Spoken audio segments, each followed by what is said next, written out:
Friends, ಇವತ್ತಿನ ವಿಡಿಯೋದಲ್ಲಿ ನಾನು ನಿಮಗೆ ತಿಳಿಸುತ್ತಿರುವ ಮಾಹಿತಿ ಯಾವುದಪ್ಪ ಅಂತಂದ್ರೆ ಪ್ರಧಾನಮಂತ್ರಿ ಕಿಸಾನ್ ಸಮ್ಮಾನ್ ನಿಧಿ ಯೋಜನೆಗೆ ಸಂಬಂಧಪಟ್ಟಂತೆ ಒಂದು ಹೊಸ ಅಪ್ಡೇಟ್ ಬಂದಿದೆ.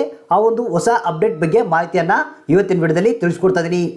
ಹೌದು ಫ್ರೆಂಡ್ಸ್, ನಿಮಗೆ ಆಲ್ರೆಡಿ ಗೊತ್ತಿರುವಂತೆ ಪ್ರಧಾನಮಂತ್ರಿ ಕಿಸಾನ್ ಸಮ್ಮಾನ್ ನಿಧಿ ಯೋಜನೆಯ ಅಫಿಷಿಯಲ್ ವೆಬ್ಸೈಟ್ನಲ್ಲಿ eKYC ಅಂತ ಒಂದು ಹೊಸ ಆಪ್ಷನ್ ಬಂದಿದೆ. ಹೌದು ಫ್ರೆಂಡ್ಸ್, ಇದಕ್ಕೆ ಸಂಬಂಧಪಟ್ಟಂತೆ ಸಂಪೂರ್ಣವಾದಂಥ ಮಾಹಿತಿಯನ್ನು ಇವತ್ತಿನ ವಿಡಿಯೋದಲ್ಲಿ ನಾನು ನಿಮಗೆ ತಿಳಿಸ್ಕೊಡ್ತಾ ಇದ್ದೀನಿ. ಅಂದರೆ ಇಲ್ಲಿ ಕೇಂದ್ರ ಸರ್ಕಾರ eKYC ಅಂತ ಆಪ್ಷನನ್ನು ಯಾಕೆ ತಂದಿದೆ, ಮತ್ತು ರೈತರು eKYCಯನ್ನು ಯಾಕೆ ಮಾಡಬೇಕು, ಮತ್ತು eKYCಯನ್ನು ಯಾವ ರೀತಿ ಮಾಡಿಸೋದು ಅನ್ನೋದ್ರ ಬಗ್ಗೆ ಕೂಡ ಸಂಪೂರ್ಣವಾದಂಥ ಡೀಟೇಲ್ ಆದಂಥ ಮಾಹಿತಿಯನ್ನು ಇವತ್ತಿನ ವಿಡಿಯೋದಲ್ಲಿ ತಿಳಿಸ್ಕೊಡ್ತೀನಿ. ಅಂದರೆ ಭಾಳಷ್ಟು ಮಂದಿಗೆ ಕನ್ಫ್ಯೂಷನ್ ಏನಪ್ಪ ಅಂತಂದರೆ eKYC ಮಾಡುವಂಥ ಸಂದರ್ಭದಲ್ಲಿ ಡಾಟಾ ನಾಟ್ ಫೌಂಡ್ ಅಂತ ಬರ್ತಾ ಇದೆ. ಹಾಗಾದರೆ ಡಾಟಾ ನಾಟ್ ಫೌಂಡ್ ಅಂತ ಬಂದರೆ eKYC ಮಾಡಿಸಿಲ್ಲ ಅಂತಂದರೆ ಏನು ಪ್ರಾಬ್ಲಮ್ ಆಗುತ್ತೆ? ಹಾಗಾದರೆ ಮ್ಯಾಂಡೇಟ್ರಿ ಆಗಿ ಕಂಪಲ್ಸರಿ ಯಾರ್ಯಾರು eKYCಯನ್ನು ಮಾಡಿಸ್ಬೇಕು ಅನ್ನೋದ್ರ ಬಗ್ಗೆ ಕೂಡ ಲಿಸ್ಟನ್ನು ಬಿಡುಗಡೆ ಮಾಡಿದೆ. ಅಂದರೆ ಆ ಲಿಸ್ಟ್ನಲ್ಲಿ ಇರುವಂಥವರು ಮಾತ್ರ eKYCಯನ್ನು ಮ್ಯಾಂಡೇಟ್ರಿಯಾಗಿ ಮಾಡಿಸಲೇಬೇಕು. ಹಾಗಾದರೆ eKYCಯನ್ನು ಕಂಪಲ್ಸರಿ ಯಾರ್ಯಾರು ಮಾಡಿಸ್ಬೇಕು ಅನ್ನೋದ್ರ ಬಗ್ಗೆ ಕೂಡ ಸಂಪೂರ್ಣವಾದಂಥ ಡೀಟೇಲ್ ಆದಂಥ ಮಾಹಿತಿಯನ್ನು ಇವತ್ತಿನ ವಿಡಿಯೋದಲ್ಲಿ ನಾನು ನಿಮಗೆ ತಿಳಿಸ್ಕೊಡ್ತಾ ಇದ್ದೀನಿ. ಅದಕ್ಕಿಂತ ಮುಂಚಿತವಾಗಿ ನೀವು ನಮ್ಮ ಚಾನಲ್ನ ಸಬ್ಸ್ಕ್ರೈಬ್ ಆಗಿಲ್ಲ ಅಂತಂದರೆ ಕೆಳಗಡೆ ರೆಡ್ ಬಟನಲ್ಲಿ ಸಬ್ಸ್ಕ್ರೈಬ್ ಅಂತ ಇರುತ್ತೆ, ಅದ್ರ ಮೇಲೆ ಕ್ಲಿಕ್ ಮಾಡಿ, ನಂತರ ಬೆಲ್ ಐಕನ್ ಮೇಲೆ ಕ್ಲಿಕ್ ಮಾಡಿ, ಅಲ್ಲಿ ಆಲ್ ನೋಟಿಫಿಕೇಶನ್ ಅಂತ ಸೆಲೆಕ್ಟ್ ಮಾಡ್ಕೊಳ್ಳಿ. ಬನ್ನಿ ಫ್ರೆಂಡ್ಸ್, ವಿಡಿಯೋನ ಶುರು ಮಾಡೋಣ.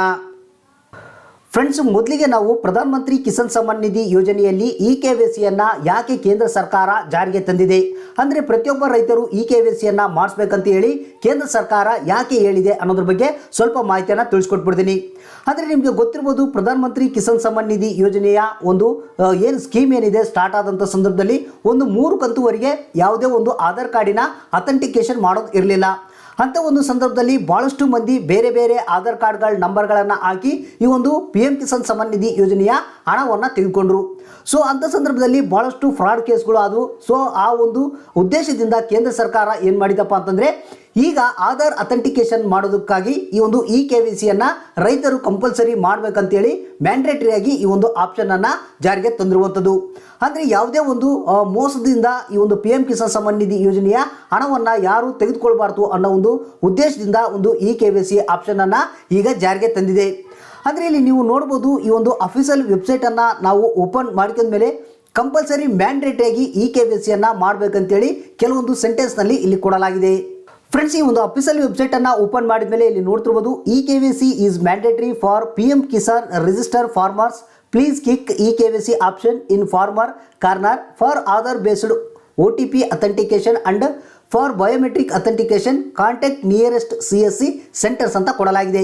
ಆದರೆ ಯಾರ್ಯಾರು ಪ್ರಧಾನಮಂತ್ರಿ ಕಿಸಾನ್ ಸಮ್ಮಾನ್ ನಿಧಿ ಯೋಜನೆಯ ಲಾಭವನ್ನು ಪಡಿತಾ ಇದ್ದಾರೆ ರೈತರು ಅಥವಾ ರಿಜಿಸ್ಟ್ರೇಷನ್ನ ಮಾಡಿಕೊಂಡಿದ್ದಾರೆ, ಅವರು ಕಂಪಲ್ಸರಿ ಮ್ಯಾಂಡೇಟ್ರಿಯಾಗಿ ಈ ಒಂದು eKYCಯನ್ನು ಮಾಡಿಸ್ಬೇಕಂತೇಳಿ ಕೇಂದ್ರ ಸರ್ಕಾರ ತಿಳಿಸಿದೆ. ಅಂದರೆ ನಿಮಗೆ ಇಲ್ಲಿ eKYCಯನ್ನು ಮಾಡೋಕ್ಕಾಗಿಲ್ಲಪ್ಪ ಅಂತಂದರೆ ನಿಮ್ಮ ಹತ್ತಿರದಲ್ಲಿ ಇರುವಂಥ CSC ಕಾಮನ್ ಸರ್ವಿಸ್ ಸೆಂಟರ್ಗಳಿಗೆ ಹೋಗಿ eKYCಯನ್ನು ಮಾಡಿಸ್ಬೇಕಂತೇಳಿ ತಿಳಿಸಲಾಗಿದೆ. ಅಂದರೆ ಇಲ್ಲಿ ನಾವು eKYCಯನ್ನು ಯಾವ ರೀತಿ ಮಾಡಿಸೋದು ಅನ್ನೋದ್ರ ಬಗ್ಗೆ ನಾನು ತಿಳಿಸ್ಕೊಡೋದಕ್ಕಿಂತ ಮುಂಚಿತವಾಗಿ eKYCಯನ್ನು ಕಂಪಲ್ಸರಿ ಮ್ಯಾಂಡೇಟ್ರಿಯಾಗಿ ಯಾರ್ಯಾರು ಮಾಡಿಸ್ಬೇಕು ಅನ್ನೋದನ್ನು ನಿಮಗೆ ತಿಳಿಸ್ಕೊಡ್ತೀನಿ. ಅಂದರೆ ಇಲ್ಲಿ ಮೊದಲಿಗೆ ಈ ಒಂದು ಅಫಿಷಿಯಲ್ ವೆಬ್ಸೈಟನ್ನು ನಾವು ಓಪನ್ ಮಾಡಿಕೊಳ್ಬೇಕು. ಓಪನ್ ಮಾಡಿದ ಮೇಲೆ ಇಲ್ಲಿ ನೋಡ್ತಿರ್ಬೋದು ಡ್ಯಾಶ್ ಬೋರ್ಡ್ ಅಂತ ಒಂದು ಆಪ್ಷನ್ ಕಂಡು ಬರುತ್ತೆ. ಜಸ್ಟ್ ಇದ್ರ ಮೇಲೆ ನಾವು ಕ್ಲಿಕ್ ಮಾಡಬೇಕು. ಫ್ರೆಂಡ್ಸ್, ಇಲ್ಲಿ ಡ್ಯಾಶ್ ಬೋರ್ಡ್ ಮೇಲೆ ಕ್ಲಿಕ್ ಮಾಡಿದ ಮೇಲೆ ಇಲ್ಲಿ ನೋಡ್ತಿರ್ಬೋದು, ಮೊದಲಿಗೆ ನಿಮ್ಮ ರಾಜ್ಯ ಯಾವುದು ಅನ್ನೋದನ್ನು ಇಲ್ಲಿ ನೀವು ಸೆಲೆಕ್ಟ್ ಮಾಡ್ಕೊಬೇಕು. ನಂತರ ನಿಮ್ಮ ಡಿಸ್ಟಿಕ್ ಯಾವುದು ಬರುತ್ತೆ ಅನ್ನೋದನ್ನು ಇಲ್ಲಿ ನೀವು ಸೆಲೆಕ್ಟ್ ಮಾಡ್ಕೊಳ್ಳಿ. ಡಿಸ್ಟಿಕ್ ಆದ ನಂತರ ನಿಮಗೆ ಸಬ್ ಡಿಸ್ಟಿಕ್ ಅಂದರೆ ನಿಮ್ಮ ತಾಲೂಕನ್ನೇ ಸಬ್ ಡಿಸ್ಟಿಕ್ ಲಿಸ್ಟ್ನಲ್ಲಿ ನೀವು ಸೆಲೆಕ್ಟ್ ಮಾಡ್ಕೊಬೇಕು. ನಂತರ ನಿಮ್ಮ ವಿಲೇಜ್ ಯಾವ್ದು ಬರುತ್ತೆ ಅನ್ನೋದನ್ನು ನೀವು ಇಲ್ಲಿ ಸೆಲೆಕ್ಟ್ ಮಾಡ್ಕೊಬೇಕು. ಅಂದರೆ ಇಲ್ಲಿ ಹಲವಾರು ರೀತಿಯ ಬೇರೆ ಬೇರೆ ವಿಲೇಜ್ಗಳ ಹೆಸರುಗಳನ್ನು ಕೊಡಲಾಗಿದೆ. ಈ ಒಂದು ಹೆಸರುಗಳಲ್ಲಿ ನಿಮ್ಮ ವಿಲೇಜ್ ಯಾವ್ದು ಬರುತ್ತೆ ಅನ್ನೋದನ್ನು ನೀವು ಸೆಲೆಕ್ಟ್ ಮಾಡ್ಕೊಬೇಕು. ಸೆಲೆಕ್ಟ್ ಮಾಡ್ಕೊಂಡ ನಂತರ ಇಲ್ಲಿ ಶೋ ಅಂತ ಇದೆಯಲ್ಲ, ಈ ಒಂದು ಆಪ್ಷನ್ ಮೇಲೆ ಜಸ್ಟ್ ನೀವು ಕ್ಲಿಕ್ ಮಾಡಬೇಕು. ಫ್ರೆಂಡ್ಸ್, ಇಲ್ಲಿ ಕ್ಲಿಕ್ ಮಾಡಿದ್ರೆ ಕಂಪಲ್ಸರಿ ಮ್ಯಾಂಡೇಟ್ರಿಯಾಗಿ ಯಾರ್ಯಾರು eKYCಯನ್ನು ಮಾಡಿಸ್ಬೇಕು, ಯಾವ ರೈತರು ಮಾಡಿಸ್ಬೇಕು ಅನ್ನೋದ್ರ ಬಗ್ಗೆ ಇಲ್ಲಿ ಲಿಸ್ಟ್ ಮುಖಾಂತರ ತಿಳಿಸಲಾಗಿದೆ. ಅಂದರೆ ನಿಮಗೆ ಗೊತ್ತಿರ್ಬೋದು, ಆಧಾರ್ ಅಥೆಂಟಿಕೇಶನ್ ಯಾರ್ಯಾರ್ದು ಆಗಿದೆ ಅವರು ಮಾತ್ರ eKYCಯನ್ನು ಮಾಡುವಂಥ ಅವಶ್ಯಕತೆ ಇಲ್ಲ. ಅಂದರೆ ಇಲ್ಲಿ ನೋಡ್ತಿರ್ಬೋದು ಆಧಾರ್ ಅಥೆಂಟಿಕೇಶನ್ ಸ್ಟೇಟಸ್ ಅಂತ ಒಂದು ಆಪ್ಷನ್ ಕಂಡು ಬರುತ್ತೆ. ಜಸ್ಟ್ ಇದ್ರ ಮೇಲೆ ನಾವು ಕ್ಲಿಕ್ ಮಾಡಬೇಕು. ಅಂದರೆ ಇಲ್ಲಿ ನೋಡ್ತಿರ್ಬೋದು, ನಿಮ್ಮ ಹಳ್ಳಿಯಲ್ಲಿ ಯಾರ್ಯಾರ್ದು ಈ ಒಂದು ಆಧಾರ್ ಅಥೆಂಟಿಕೇಶನ್ ಆಗಿದೆ, ಮತ್ತು ಯಾರ್ಯಾರ್ದು ರಿಜೆಕ್ಟ್ ಆಗಿದೆ, ಮತ್ತು ಯಾರ್ಯಾರ್ದು ಪೆಂಡಿಂಗ್ ಇದೆ, ಯಾರ್ಯಾರ್ದು ಇನ್ವ್ಯಾಲಿಡ್ ಇದೆ ಅನ್ನೋದ್ರ ಬಗ್ಗೆ ಸಂಪೂರ್ಣವಾದಂಥ ಮಾಹಿತಿ ಇಲ್ಲಿ ತೋರಿಸುತ್ತೆ. ಅಂದರೆ ಇಲ್ಲಿ ಅಸ್ಕಪ್ಟೆಡ್ ಅಂತ ಇದೆಯಲ್ಲ, ಯಾರ್ಯಾರ್ದು ಅಸ್ಕಪ್ಟೆಡ್ ಆಗಿದೆ ಅವರು eKYCಯನ್ನು ಮಾಡುವಂಥ ಅವಶ್ಯಕತೆ ಇಲ್ಲ. ಯಾರ್ಯಾರ್ದು ರಿಜೆಕ್ಟ್ ಆಗಿದೆ ಆಧಾರ್ ಅಥೆಂಟಿಕೇಶನ್ ಯಾರ್ಯಾರ್ದು ರಿಜೆಕ್ಟ್ ಆಗಿದೆ ಅಥವಾ ಪೆಂಡಿಂಗ್ ಇದೆ ಮತ್ತು ಇನ್ವ್ಯಾಲಿಡ್ ಅಂತಿದೆ ಅವರು ಕಂಪಲ್ಸರಿಯಾಗಿ ಮ್ಯಾಂಡೇಟರಿ ಆಗಿ ಈ ಒಂದು eKYC ಅನ್ನು ಮಾಡಿಸಬೇಕು.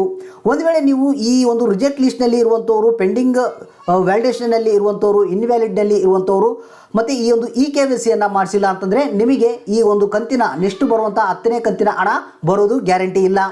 ಅಂದರೆ ನೀವು ಯಾವ ರೀತಿಯಾಗಿ ರಿಜೆಕ್ಟ್ ಲಿಸ್ಟನ್ನು ಚೆಕ್ ಮಾಡಬೇಕಂದ್ರೆ ಇಲ್ಲಿ ನೋಡ್ತಿರ್ಬೋದು ಅನ್ಕಂಪ್ಲೀಟೆಡ್ ಲಿಸ್ಟು ಮತ್ತು ರಿಜೆಕ್ಟ್ ಲಿಸ್ಟು, ಇನ್ವ್ಯಾಲಿಡ್ ಲಿಸ್ಟು ಮತ್ತು ಪೆಂಡಿಂಗ್ ಲಿಸ್ಟ್ ಅಂತ 4 ಕಾಲಮ್ಗಳನ್ನು ಕೊಡಲಾಗಿದೆ. ಇಲ್ಲಿ ರಿಜೆಕ್ಟ್ ಲಿಸ್ಟಲ್ಲಿ ನಿಮ್ಮ ಹೆಸರು ಇದೆಯಾ ಇಲ್ಲ ಅಂತ ನೀವು ಒಂದ್ಸಲ ಚೆಕ್ ಮಾಡ್ಕೊಳ್ಳಿ. ಅಂದರೆ ಇಲ್ಲಿ ಮೊದಲನೇ ಕಾಲಮ್ನಲ್ಲಿ ಅನ್ಕಂಪ್ಲೀಟೆಡ್ ಲಿಸ್ಟ್ ಯಾರ್ದು ರಿಸೀವ್ ಆಗಿದೆ ಅವರ ಹೆಸರು ಇತ್ತಂದರೆ ರಿಸೀವ್ ಲಿಸ್ಟ್ನಲ್ಲಿ ಅವ್ರು ಮಾಡಿಸುವಂಥ ಅವಶ್ಯಕತೆ ಇಲ್ಲ. ರಿಜೆಕ್ಟ್ ಲಿಸ್ಟ್ನಲ್ಲಿ ನಿಮ್ಮ ಹೆಸರು ಇತ್ತಪ್ಪ ಅಂತಂದರೆ ಕಂಪಲ್ಸರಿ ನೀವು eKYC ಅನ್ನು ಮಾಡಬೇಕು. ಮತ್ತು ಇನ್ವ್ಯಾಲಿಡ್ ಲಿಸ್ಟ್ನಲ್ಲಿ ನಿಮ್ಮ ಹೆಸರು ಇತ್ತಂದರೆ ನೀವು ಕೂಡ ಒಂದು eKYC ಅನ್ನು ಮಾಡಬೇಕು.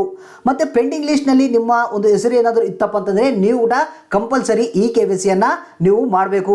ಈ ರೀತಿಯಾಗಿ ಲೀಸ್ಟನ್ನು ಚೆಕ್ ಮಾಡ್ಕೊಂಡು ಯಾರ ಹೆಸರು ರಿಜೆಕ್ಟು ಮತ್ತು ಇನ್ವ್ಯಾಲಿಡು ಪೆಂಡಿಂಗ್ ಲಿಸ್ಟ್ನಲ್ಲಿ ಇರುತ್ತೆ ಅಂಥವರು ಕಂಪಲ್ಸರಿ eKYC ಅನ್ನು ನೀವು ಮಾಡಲೇಬೇಕು. ಹಾಗಾದರೆ eKYC ಅನ್ನು ಮಾಡೋದು ಹೇಗೆ ಅನ್ನೋದನ್ನು ನಾನು ನಿಮಗೆ ತಿಳಿಸ್ಕೊಡ್ತೀನಿ. ಅಂದರೆ ಈ ಒಂದು ಅಫಿಷಿಯಲ್ ವೆಬ್ಸೈಟನ್ನು ಓಪನ್ ಮಾಡ್ಕೊಳ್ಬೇಕು. ಇದರ ಲಿಂಕನ್ನು ಕೆಳಗಡೆ ಡಿಸ್ಕ್ರಿಪ್ಷನ್ ಬಾಕ್ಸ್ನಲ್ಲಿ ಹಾಕಿರ್ತೀನಿ, ಡೈರೆಕ್ಟಾಗಿ ಅಲ್ಲಿಂದ ಓಪನ್ ಮಾಡ್ಕೊಳ್ಳಿ. ಫ್ರೆಂಡ್ಸ್, ಇಲ್ಲಿ ಅಫಿಷಿಯಲ್ ವೆಬ್ಸೈಟನ್ನು ಓಪನ್ ಮಾಡಿದ್ಮೇಲೆ eKYC ಅಂತ ಕಂಡು ಬರುತ್ತೆ. ಇಲ್ಲಿ ನೋಡ್ತಿರ್ಬೋದು ಜಸ್ಟ್ eKYC ಮೇಲೆ ನೀವು ಕ್ಲಿಕ್ ಮಾಡಬೇಕು. ಫ್ರೆಂಡ್ಸ್, ಇಲ್ಲಿ ಕ್ಲಿಕ್ ಮಾಡಿದ್ಮೇಲೆ ಮೊದಲಿಗೆ ನಿಮ್ಮ ಆಧಾರ್ ಕಾರ್ಡ್ ನಂಬರ್ನ ಹಾಕಬೇಕು. ನಂತರ ಇಲ್ಲಿ ಇಮೇಜ್ ಟೆಕ್ಸ್ಟ್ ಅಂತ ಇರುತ್ತೆ, ಅದನ್ನ ಹಾಕಿ ಜಸ್ಟ್ ಸರ್ಚ್ ಅಂತ ನೀವು ಕ್ಲಿಕ್ ಮಾಡಿ. ಫ್ರೆಂಡ್ಸ್, ಸರ್ಚ್ ಅಂತ ಕ್ಲಿಕ್ ಮಾಡಿದ ಮೇಲೆ ಇಲ್ಲಿ ನೋಡ್ತಿರ್ಬೋದು ನಿಮ್ಮ ಮೊಬೈಲ್ ನಂಬರ್ನ ಕೇಳುತ್ತೆ. ಮೊಬೈಲ್ ನಂಬರ್ನ ಹಾಕಿ ಗೆಟ್ OTP ಅಂತ ನೀವು ಕ್ಲಿಕ್ ಮಾಡಬೇಕು. ಫ್ರೆಂಡ್ಸ್, ನಂತರ ನೀವು ಕೊಟ್ಟಂಥ ಮೊಬೈಲ್ ನಂಬರ್ಗೆ OTP ಬಂದಿರುತ್ತೆ. ಆ OTPನ ಹಾಕಿ ಸಬ್ಮಿಟ್ ಫಾರ್ ಅಥೆಂಟಿಕೇಶನ್ ಅಂತ ಕ್ಲಿಕ್ ಮಾಡಬೇಕು. ಅಂದರೆ ನಿಮಗೆ ಏನು ಈ ಒಂದು ಆಧಾರ್ ಅಥೆಂಟಿಕೇಶನ್ ಇರುತ್ತೆ ಸಕ್ಸಸ್ಫುಲಿ ಆಗುತ್ತೆ. ಆವಾಗ ನಿಮಗೆ eKYC ಸಕ್ಸಸ್ಫುಲಿ ಆದಂತೆ. ಅಂದರೆ ನಿಮಗೆ ಯಾರ್ಯಾರ್ದು ಈ ಒಂದು ಆಧಾರ್ ಅಥೆಂಟಿಕೇಶನ್ ಪೆಂಡಿಂಗ್ ಇತ್ತೋ ಅವ್ರದ್ದು ಸಕ್ಸಸ್ಫುಲಿ ಆಗುತ್ತೆ ಮತ್ತು ಹಣ ಕೂಡ ಅವರಿಗೆ ಬರುತ್ತೆ. ಕೆಲವೊಬ್ಬರಿಗೆ ನೋ ಡಾಟಾ ಫೌಂಡ್ ಅಂತ ಬಂದರೆ ಈಗ ಹೊಸದಾಗಿ ಬಂದಿರೋದ್ರಿಂದ ಈ ಒಂದು ಆಪ್ಷನ್ನು ಮತ್ತೆ ನೀವು ಟ್ರೈ ಮಾಡ್ತಾ ಇದ್ದರೆ ಈ ಒಂದು eKYC ಆಪ್ಷನ್ ಬರುತ್ತೆ. ತದನಂತರ ನೀವು eKYC ಅನ್ನು ಮಾಡಿಸ್ಬೋದು. ಫ್ರೆಂಡ್ಸ್, ಈ ವಿಡಿಯೋ ಈ ಮಾಹಿತಿ ಇಷ್ಟ ಆಗಿದ್ರೆ ಒಂದು ಲೈಕ್ ಮಾಡಿ, ತಪ್ಪದೆ ನಿಮ್ಮ ಸ್ನೇಹಿತರಿಗೆ ಬಂಧು ಮಿತ್ರರಿಗೆ ಕೂಡಲೇ ಈ ವಿಡಿಯೋನ ಶೇರ್ ಮಾಡಿ.